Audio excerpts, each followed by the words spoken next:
The importance of Nnamdi Kanu is recognized in northern Nigeria. Northerners are saying that we need a person like Nnamdi Kanu in our region. Northerners are saying that we need a person like Nnamdi Kanu in our region. Mind you, Nnamdi Kanu speaks for every tribe in Nigeria, the freedom of every tribe in Nigeria. Let's look at this. Khalid Yazidu, a prominent northern youth advocate and political commentator, took to social media to share a powerful and emotional reflection of Nnamdi Kanu's words in court, calling them not merely a defense, but a cry from a depth of a wounded soul. We know that injustice prevails in this system that we find ourselves. And when you come out and start speaking for the people, you become an enemy of the government. So Northerners admire what Nnamdi Kanu has been doing over the years. We expect Nnamdi Kanu to be released according to the judge and the judgment. We expect Nnamdi Kanu to be released. The judge said he has to conclude the case. He must conclude the case anytime soon. Let me read this, what the judge said about Nnamdi Kanu and that case. He says, the court has been adjourned to the 6th, 7th, and 8th of May. The judge says this matter must come to a conclusion by the 8th of May. It has lingered for 10 years and I'm not going to stew it anymore. We are going to give an account of our actions here on earth when we die. I want to give a good account. So we're expecting, we don't know the mind games that the federal government is playing on this Nnamdi Kanu issue or case, but we're expecting that they conclude Nnamdi Kanu's release, because he has to be released. Almost every Igbo man is in DSS detention. Every reasonable Igbo man, likewise me, we are in DSS detention. We are in captivity. When Nnamdi Kanu is free, when Nnamdi Kanu go through the process, because you can't find Nnamdi Kanu guilty. Nnamdi Kanu has said that I am not guilty. So the court has to prove that he's guilty, which the jurisdiction of proving Nnamdi Kanu guilty, then we have to go back to how he was being transported into Nigeria. How did the government get hold of Nnamdi Kanu in Kenya? What processes did they take in bringing him into Nigeria? Do they have the grounds to persecute him or prosecute him? Because I think this is persecution. So today is 6th of May 2025. And we're expecting that Nnamdi Kanu would obtain his release. I'm very happy that everybody is now realizing the importance of this young man. Federal government led by the Fulani, I know they don't want him to leave that place. They don't want Nnamdi Kanu to be free at all. Which God in heaven will make sure that they don't kill this young man in prison. Tinubu has to restructure Nigeria and also facilitate the release of Nnamdi Kanu. It is in the hands of the government to do the needful. I don't know whatever political implications it has on 2027 elections. Whether some people are saying that they want to release him so that Igbo youth will be fixated on what they are going to do with Nnamdi Kanu than what politics will be played 2027. I don't care.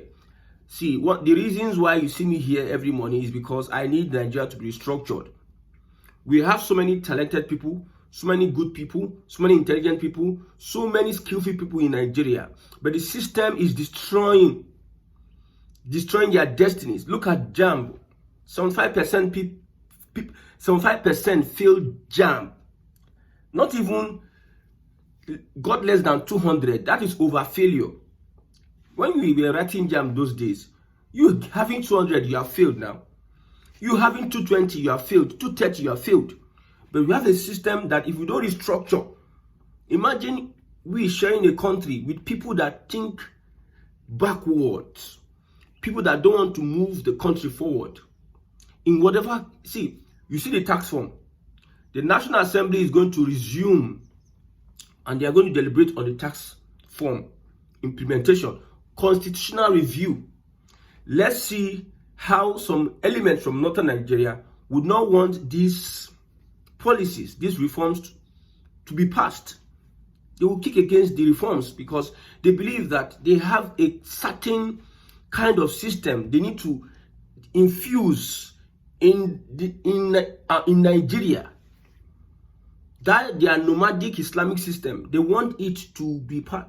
That's why you see, however, most of us came to realize that there is Sharia in the 1999 constitution. We are shocked. How come do we have Sharia in our own constitution? Constitution, we have Sharia. So the Northerners have the kind of governance they want for Nigeria, irrespective. Okay, you want to Islamize Nigeria. Let us go now. No, you cannot go. We are one Nigeria. I heard it from two people's mouth. The unity of Nigeria is non-negotiable. Number one, Buhari. Number two, Sultan of Sokoto. Two Fulanis. And two people that are pushing for the agenda of Uthman Danfodio. So we cannot be sharing the same country with some people who are not wanting us to achieve our destinies as distinct people with heritage, different heritage. The mindset of an Igbo man is different from that of another person over there in the Middle Belt and North Nigeria. That's why we need to have our own society protected. But there are some people that want to make sure that they erase your heritage, make sure that your culture is inferior, and they dominate you in every aspect of your life, like the way the Fulanis have been doing the Hausas. So I'm very happy that the influence of Nnamdi Kanu cuts across the southeast, even to the southwest, and other parts of Nigeria. The Middle Belt are acknowledging some of the statements, from some of the psychology of Nnamdi Kanu. The sacrifice this young man has sacrificed for this Biafra agitation, this liberation of the African. It is not only Nigerians or Yoruba people or the Hausa people or Igbo people. This man is an African liberator. So the court has adjourned to 6th. We are on, today is 6th. We're expecting whatever they are going to do. I hope they are not having sinister motives to convict this guy on top nothing. So the matter must come to an end. I hope they are serious with what they are saying, not that the matter must come to an end. When he reach now, on that baby grammar, baby call from Abuja will go enter. They'll call the talk baby grammar from left to right center. Okay. We never forget that the federal government tried using somebody who came to testify in court to connect Nnamdi Kanu to Simon Ekpa. Remember, there was a time Simon Ekpa was saying sit at home. And we had killings. Nnamdi Kanu, during one of the court sessions, says, I did not start this agitation for my people to be killed. Stop the killings. No sit at home. But however, Simon Ekpa and his group of agitators decided to go on with the sit at home. So the Nigerian government is trying every way, means or possible to suppress this young man. Maybe if they can be able to connect him with Simon Ekpa, they can bring him to a negotiating table whereby he will have to agree with some of their terms and conditions. Or else, if they want to do the needful, they need to release this young man. Take him back to where you got him from. Then you start the normal process of trying to extradite him from the UK or whatsoever. The UK is one of your allies. Extradite him. The same way you are spending resources, spending everything you can to extradite Simon Ekpa. What Nigeria needs is restructuring. All these funds are back. When I see refinery, we talk baby grammar, money spent. Sorry, turn around. For refinery, trillion spent. Now $800 and something million spent. At the end of the day, 8 years. This is 10 years. Nothing is working. And we wasted time. When they say this system will not work, some people just come from one place, start speaking baby grammar. This, that. The system would not work. I said it before, Tinubu has the ample opportunity to restructure Nigeria. If not, it is going to be a hard one on Southerners. If these Northerners lay hold on power, this is the bitter truth. Forget all these cosmetic governance system that you are, you can't go against this, you can't go against that. Can you explain why terrorists will kill people? Can you explain? They will kill people, kidnap people, and the Nigerian government will say they want to rehabilitate them. Have you been able to rehabilitate your prisoners in in your various cells that you are rehabilitating terrorists? Why is it that our army is not winning the war against this banditry? Why is it that nobody is accountable? Nobody is explaining to Nigerians, this is the pains we are going through. Nobody is addressing Nigerians, except there's something that happened and it goes viral. You see the army spokesperson will come and start addressing. Nigerians don't understand. Make them understand. Why would you rehabilitate? I saw a report the other time. They say if they don't rehabilitate this Boko Haram, that they will go back to terrorism. See, they don't. If you are involved in terrorism, you get the capital punishment. That is it. That is it. In a fair society, you get life imprisonment so that it doesn't encourage other people. Imagine, somebody said that when the Kaduna kidnap happened, that they stayed in with kidnappers for 100 and something days during the time of Buhari, he met one of the kidnappers that kidnapped him for many days in a mosque. He met him in a mosque. The guy looking tattered. They had conversation. He said he has forgiven him. He is no more. If you have other kidnappers that is reading the story of this young man that was kidnapped and later met the person that kidnapped him in a mosque, the person is doing Okada, whatsoever, he is rehabilitated and got him back in the society. Those ones that are in the bush, what is the motive? That is a motivation. They believe that nothing will happen to them if they go into kidnapping. You see some of them flaunting money online, left, right, center. This one that you say that can be an informant. He has stopped banditry. He's now these are informants. These are people that if there's no money, don't you think that they can easily go back into kidnapping? The capital punishment is for terrorists. Capital punishment is for terrorists. Okay? Look at, let me read this. Say, I won't forgive Nigerian government. Man says after meeting bandit who abducted him, now repentant in Kaduna mosque. The reintegration of repentant Boko Haram fighters essential for national security. That is from the National Orientation Agency. Essential for national security. So the army have not been able to explain to us how come you have been implementing this policy for a very long time and it has not yielded results. National security, but people are still dying and dying in their droves. People are afraid to go to farm. Some places are displaced. In Enugu State, a young man was crying the other time that he just took his brother. Yesterday in Benue State, a full bus, people just kidnapped. How has it played out? Other countries, is that what they do? That's why I said we need to restructure this country. These things are influenced by some of those northerners in the army and northerners generals in politics and whatsoever. The policies that reintegration.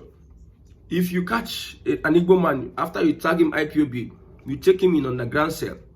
Most of them they are being killed. Most of them we don't find their parts anymore.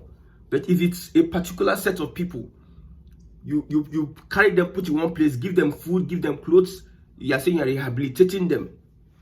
While others you don't think of rehabilitating them, going through the same program and bring them back into society. It's just like rinse and repeat. Those ones going into banditry, you capture them, rinse and repeat. How can you make me understand? Is somebody gave a revelation at a radio station. He said he was one of his sniper soldiers. He killed many of these Boko Haram guys.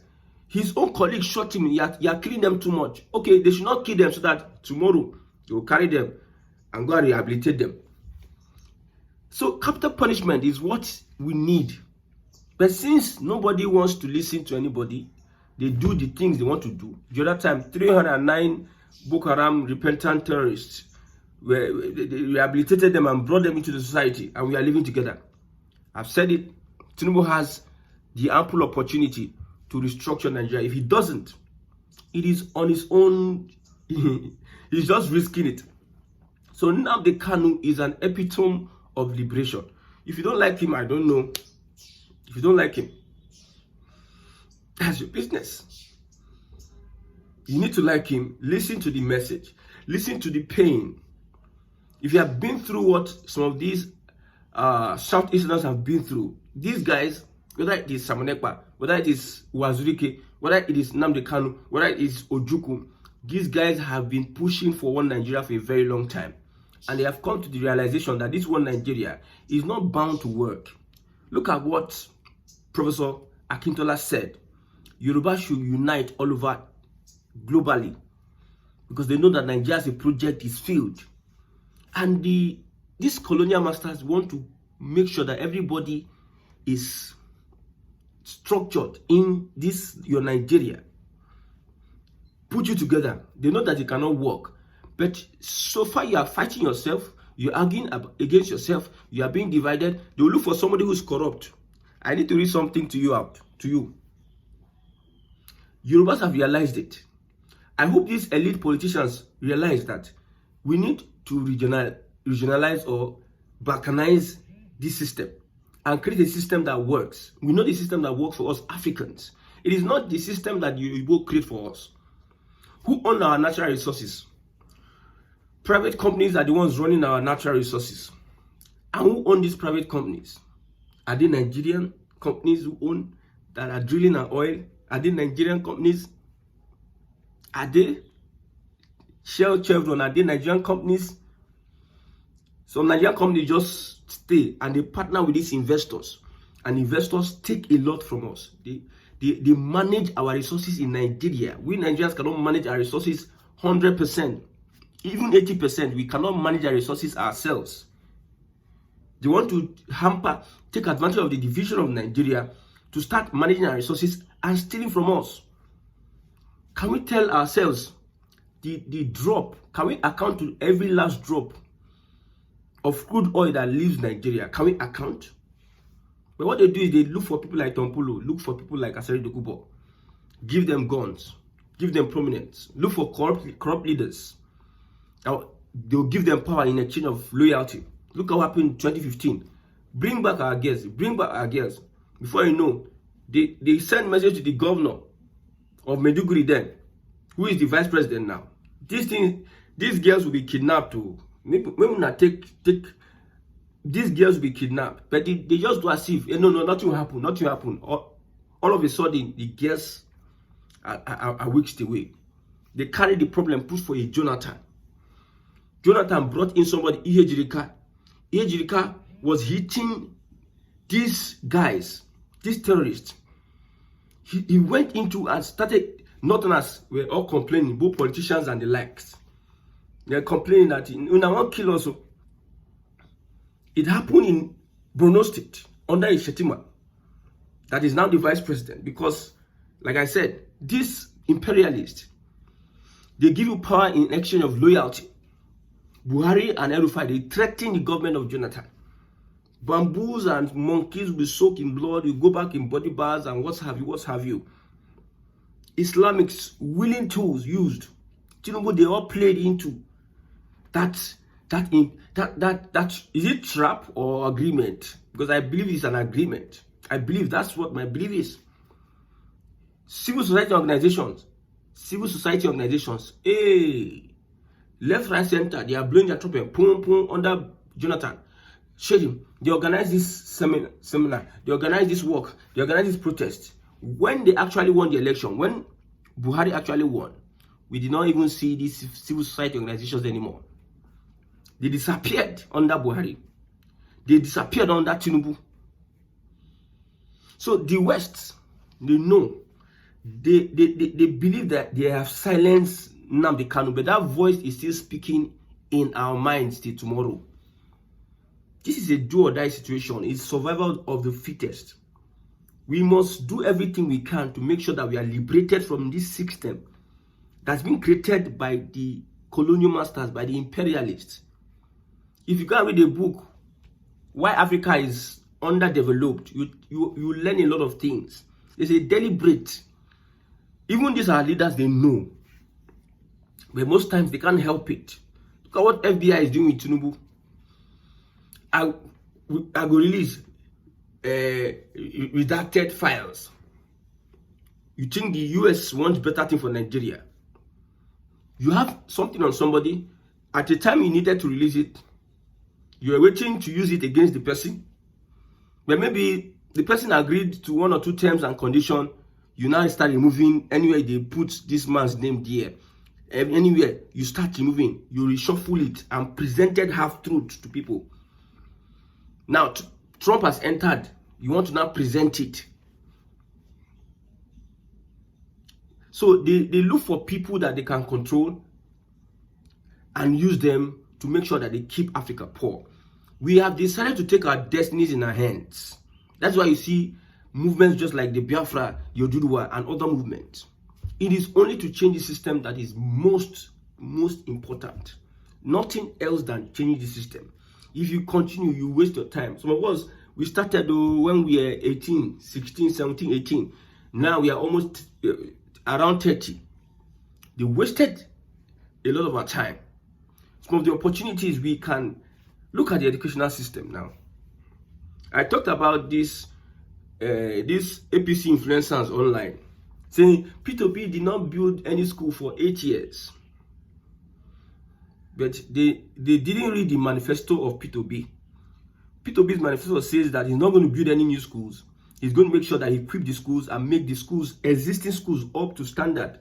And we looked at the performance of the Anambra students. Okay, they said they have miracle centers.